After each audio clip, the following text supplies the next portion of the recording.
Hello everyone, this is Kelly Beard of KarmicTools.com, and this is your weekly forecast for June 4th through the 10th of 2023. And the quote for the week says, "When you do deep soul work, the benefits ripple through all domains of your life." Ashe. So last week on the forecast, I mentioned wanting to change the dates of the Ajay Prosperity class, but it seems that many of you have already signed up, so I guess we didn't need as much promotion as I thought. That said, we will also be leaving registration open, so you can join us anytime during the 6 weeks because there will be tools and replays for easy access and everything is self-paced. Also, I'm sorry that my regular email did not go out last week on the May 21st week. So I'm doubling up this week on May 28th because it turns out that I'm traveling next week, June 4th. So I am posting 2 weeks together to buy myself some time. It happens to also coincide with the monthly missive. So you will find 2 monthly articles with the Gemini theme below. Enjoy those. Meantime, this is the last call. This will be June 4th is my first class called Ajay Living in the Lap of Luxury with me and Yeye Louisa Tish. I am so excited about this class, and it's the best time ever to be focused on your own values, creating your own definition of health, wealth, and sustainability of a life of value, integrity, and beauty. We are in a position to call in a vision of living with safety and sovereignty. We are calling in a new relationship with Mother Earth and Father Sky. We are making some juicy, delicious things real by bringing them from imagination into form. With this year's Jupiter in Taurus once in 12 years, as well as Saturn in Pisces once in 30 years. So we are initiating cycles of long-term and generational wealth that we can all tap into in our own unique way. This class will deepen our relationship with the goddess Ajay, our beautiful mother of natural wealth from the Yoruba tradition. We will liberate ourselves from inherited ideas and experiences of scarcity based on the illusion of an endless extraction of Mother Earth's resources. We will adjust the temperature on our wealth thermostat using 5 exercises to clarify our choices, focus our attention, employ our creativity, increase our powers of attraction, and actualize the manifestation of our desires. Deep breath. These sessions include money pouring, building a wealth altar, bathing in moon magnetism, creating an attraction tablet, and herbal money charms. Creativity, productivity, and kinship are the natural outcomes to performing these rituals. With an end to struggle, we can tap into the eternal source of spiritual energy and truly live in the lap of luxury.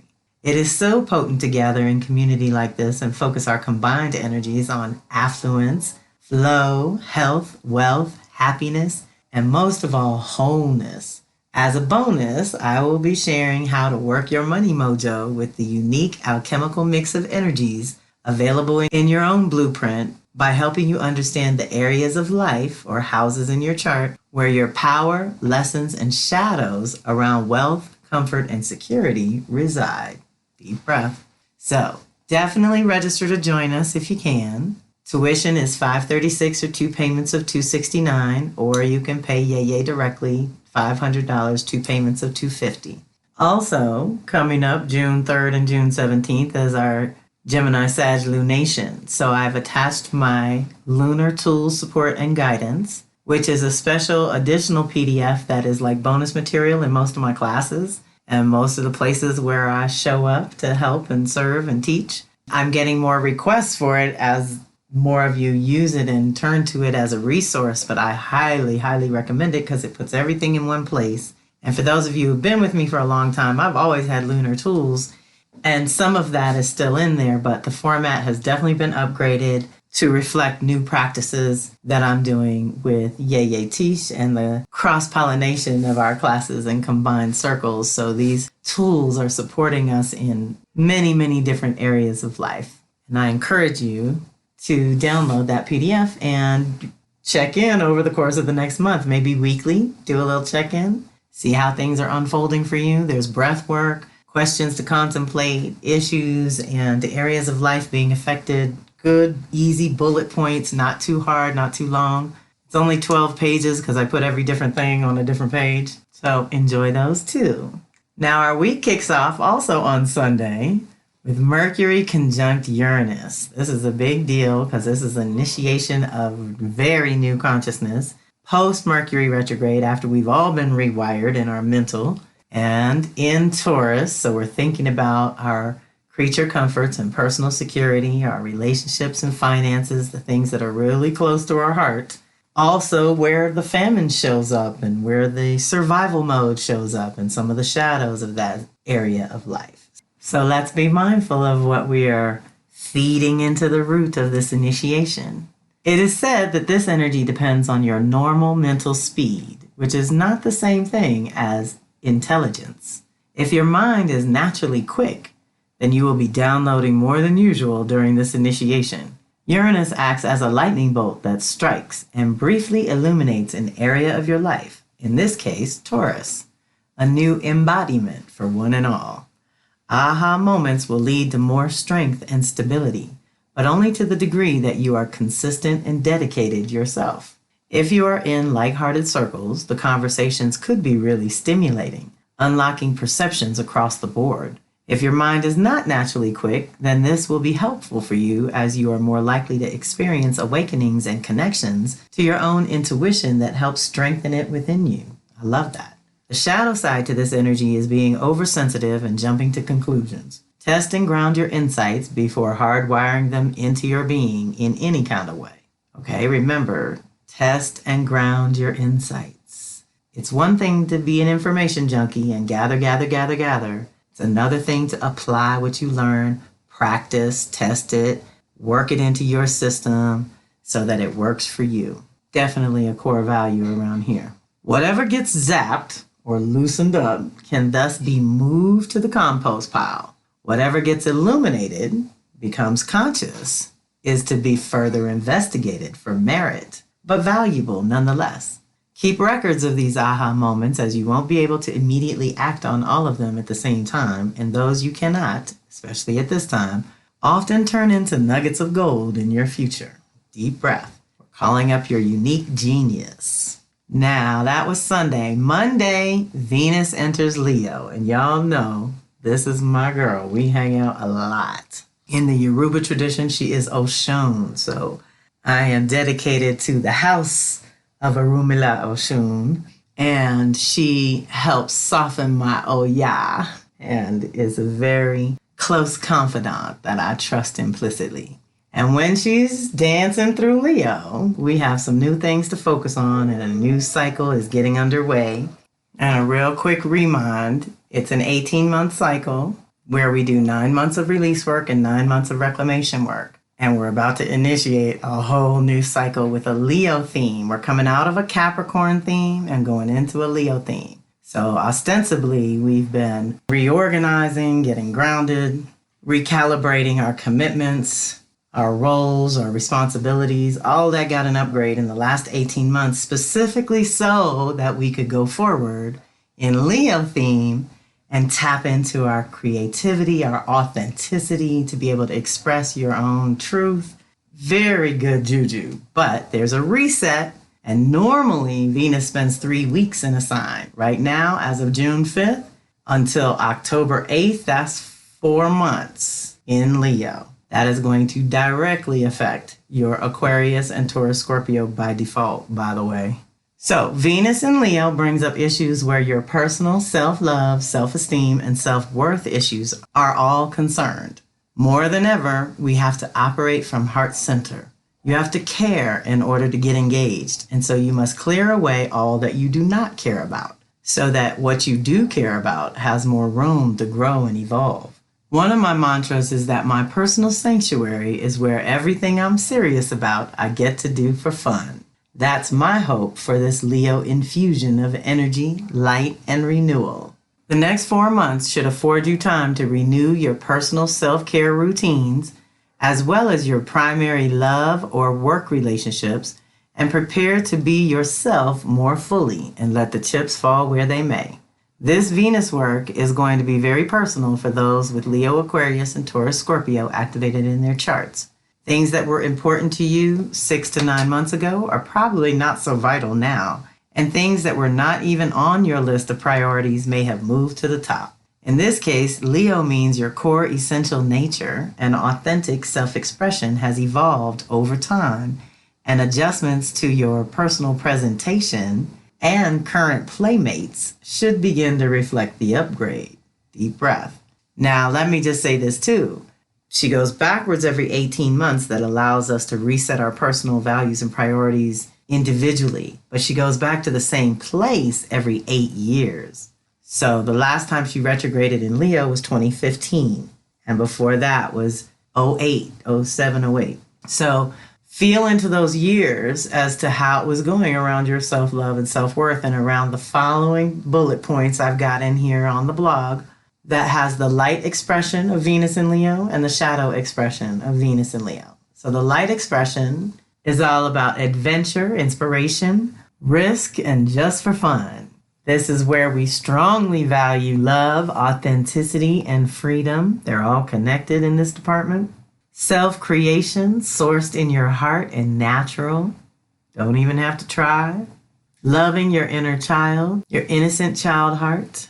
Inner glow of self-worth, self-value, and self-love. Loving passionately, wholeheartedly, and generously. Yes, let's call that into our relationships. Play, performance, art, storytelling, theater, games. Huge focus right now. Your creativity is number one. It's huge. And again, if you got organized and you recalibrated the foundation, you ought to be able to tap into this a little bit more consistently. Courage and being willing to fight for the greater good. Having that heart, very critical. Joy and generosity of spirit that radiates from within. Being comfortable with your own unique beauty, gifts, and talents. Leadership that promotes love, light, and truth in both work and play. Deep breath. So I love that. And these are all the qualities that we want to call forth, especially in our own Leo departments, whatever house that is for you. Now, the shadow that we have to watch out for, be mindful of, is ego, edging God out, denial of past bad romantic decisions, being argumentative, thinking others owe you something, seeking unearned status, wealth, or reputation, feeling exiled from others, no fun, play, joy, or relaxation. That's a problem. Humans are supposed to have fun and play. We're not supposed to struggle and work from the cradle to the grave, y'all. That is colonialistic thinking. It is not natural, and we've got to get back to natural this year. No self-discipline, must have others push and motivate you. That's a challenge. Wounded ego is what allows others to determine your worth. That's why we really want to dig into that self-worth, self-value zone and get it upgraded too. To know your value.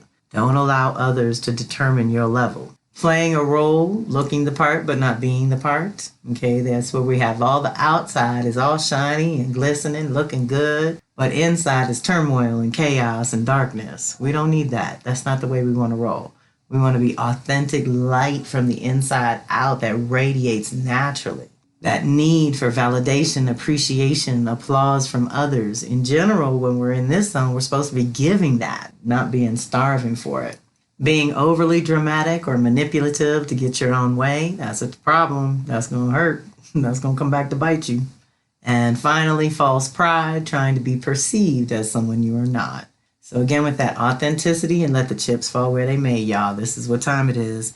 And things have run their course since 2015 in that zone of Leo, love, your creative babies, your own children have all grown 8 more years. That's huge. That's a huge thing for child development.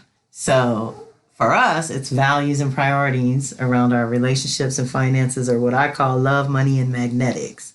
So we're upgrading our magnetic field in a sign that's all known for the magnetics of the heart, that electromagnetic organ that keeps us breathing here. So be prepared to join us. I think I forgot to say this, but it's written in here, and there's a link to click to register on the community event page. But we'll have a free open house where I'll introduce the new Venus cycle Thursday, July 13th at 8 p.m. Eastern, 5 p.m. Pacific. And like I said, all are welcome. It's an open house where you can learn everything you need to know about the cycle. You'll get post-call goodies that tell you where it's hitting you personally. So you're all set there. But beyond that, there's a reading and a workbook that'll support you for the entire 18 months that is very useful and supportive. And it helps you stay on track with your values. And that's a big thing in this crazy world, trying to sway you this way and that. So come on and hang with us. Check in with the Venus Circle when you have a chance. And if Leo, Aquarius, or Taurus, Scorpio is really strong in your chart, then all the more reason to join us, okay? Meantime, since she just hit Leo and Pluto just hit Aquarius, we're still playing around at that 0 degree point. So the same day as she enters Leo, this is June 5th, Venus will oppose Pluto. Classic opposition. Anything with Venus is usually softened, while anything with Pluto is always intensified. And the opposition automatically brings up the push-pull between these two. You are encouraged to tune into your heart, and then you can trust what is rising from the depths of your own soul. Also, any opposition gives you a look back at your starting point, which can reveal something that you may not be giving yourself credit for. Either way, this energy intensifies experiences where your relationships and resources are concerned. If you have focused on love to the exclusion of money, then your finances will probably come up at this time for a rebalancing of sorts. If you've been focused on money to the exclusion of family or supportive relationships, then that may be your focus. The bottom line is that your true values are up for a purification of sorts. What and who is really, truly important to you? How do you spend your resources of time, energy, and money? Who and what are your real priorities right now? Often we operate completely unconsciously, that's Pluto's domain, the underworld, being driven by deeper forces than we fully understand. And periodically, we must allow them to come up and out so that we can distill or release them so they become compost rather than toxic. Since you may feel compulsive in some way, you may as well use the energy to make a deeper commitment to getting to the root or source of any imbalance, rather than let it take you away to feed some hungry ghost, which is an unidentifiable famine or hunger in your life. Often this activation tends to make you uncontrollably drawn to someone that you know is not good for you, which can only result in more problems. It often provokes manipulation, jealousy, guilt, and other negative emotions that always come up when you are trying to maintain something that wasn't meant to be in the first place. Again, don't try to force your will. That can only lead to a broken heart in the end. If you are already in an intense relationship, beware of subconscious impulses, hidden resentments, unexpressed anger, and/or frustration. Expressing it at this time can be helpful if you present your concerns in a constructive way. However, you will have to be personally strong and vigilant in monitoring your own emotions in order to do that. Ultimately, if change needs to happen in your relationship, this energy will be the catalyst. This energy is only quote-unquote bad if you are unwilling to get to the real root or source of the given conflict. Otherwise, it's like a storm that cleanses and clears the air, making everything grow better. Ashe. So, deep breath. So that was Monday. On Wednesday, we have Yay Tish as the special guest in the final Venus circle in the Capricorn cycle, which takes us into Leo, but we're going to continue on with several more activations in the new cycle. Here we're at the root chakra, reclaiming the artist archetype. It's going to be so powerful, and I can't wait to hear what she has to say. All are welcome for the live event. We're opening this up for everyone. If you want the tools and replay, please make a $25 donation. That would be awesome. And that's Wednesday. Thursday, the 8th, is the free community event that we do once a month. There's a free event that I cover some planetary alignment that's important to us. And here we're going to talk about Pluto entering Aquarius for 20 years. 2024 to 44 is the official 20-year zone that Pluto will be in Aquarius. So we're going to get together on Thursday, June 8th, 8 p.m. Eastern, 5 p.m. Pacific. All who register or donate, the suggested donation is $22, will receive the replay tools and resources. If you submit your birth date, time, and place, you will receive an additional email with your personal activations. So join us there. That's Thursday. Then Friday the 9th, Mercury sextiles Neptune. This is a great energy for imagination, consciousness, and intuition. However, keeping a good filter to distinguish between your own perceptions and what you are picking up from those around you will be crucial to your success. Your mind may be tuned into a different channel than usual this week, and you may have to rely on other senses, like your feelings or intuitive hunches.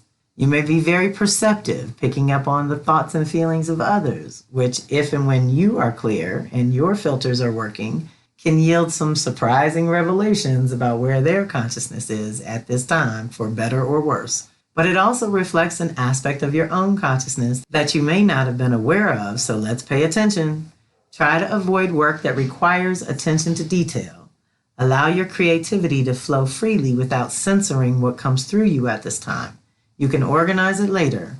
This is the energy to explore, create, and free flow. And then Saturday the 10th, Pluto, which is already retrograde, is re-entering Capricorn. So see what happened? It tapped in with Venus and Mars, and now it's going back to Capricorn to finish up its business. Here, it'll be in Capricorn until January 20th of 2024. So for the rest of the year, Pluto's finishing up Capricorn at the 28th degree. Next year, it'll retrograde and lean on the 29th degree, and then that's a wrap. It'll head into Aquarius, and that'll be that for 20 years to come. So because it's going to take a year or two to fully enter Aquarius, this will be the second to last time that it dips into Capricorn to complete its mission. Deep breath. Pluto has been in a long process of purification and transformation, 2008 to 2024, and it retrogrades annually, facilitating evolution on a much more subtle level. Although if your chart is activated, it may not feel so subtle to you. On a personal level, Pluto helps you dig up any destructive, unconscious patterns, strips you raw, and confronts you with who you are and how you will survive when nothing and no one else is available to help or support you. I also like to think of Pluto as our buried treasures, and like diamonds, it often requires a very special task to release from within and bring into the light the toughest and best, brightest part of you. Often because Pluto rules death, rebirth, and transformation, something is sacrificed for your own greater good. Although it may be sometimes painful and debilitating, it doesn't have to be, but it almost always is A, necessary, and B, ultimately liberating. It is what we call a liberating ordeal. Never easy, but always worth it. Pluto is traveling through the last degrees of Capricorn in your chart, digging deep and activating other planets you may have in Capricorn, Cancer, Aries, or Libra by default. So it's good to look at this as an ongoing purification and transformation of these departments in life. Pluto moves generations and great numbers of people along their evolutionary path. However, every year when it retrogrades, it turns that energy inward, giving us unique access to our own depths where our soul self resides. When it goes forward on October 10th, then it is a very gradual awakening process that develops from there. Transformation happens behind the scenes and often away from the prying eyes of others, as well as your own conscious monkey mind. This is deep transformational soul work that only you can do. What have you really purified and transformed this year? Or what would you like to? Use this time to set intentions for purification in the sense that you are supported to strip away the non-essential and reconnect with your purest original intent. Change is greatly supported at this time, so anything that you are really ready, truly willing, and finally able to change can be transformed forever. Capricorn gets everyone focused on choices and responsibilities, as well as the structure of your life that supports and protects you, and the overall stability of whatever house it rules. This is where you should channel your energies and focus to improve at this time. Deep breath. So at the bottom of the blog is a link to Wolf Medicine, which is our medicine for June, and the Gemini articles. Your Authentic Voice and the Energy of the Month posts are here for you to dig a little deeper into our theme for the month. And I hope you can join us at these live events Wednesday and Thursday. There are many tools to support your goals at this time. Reach out if you need to. I hope you have a fantastic week. This is Kelly Beard of Karmic Tools signing off.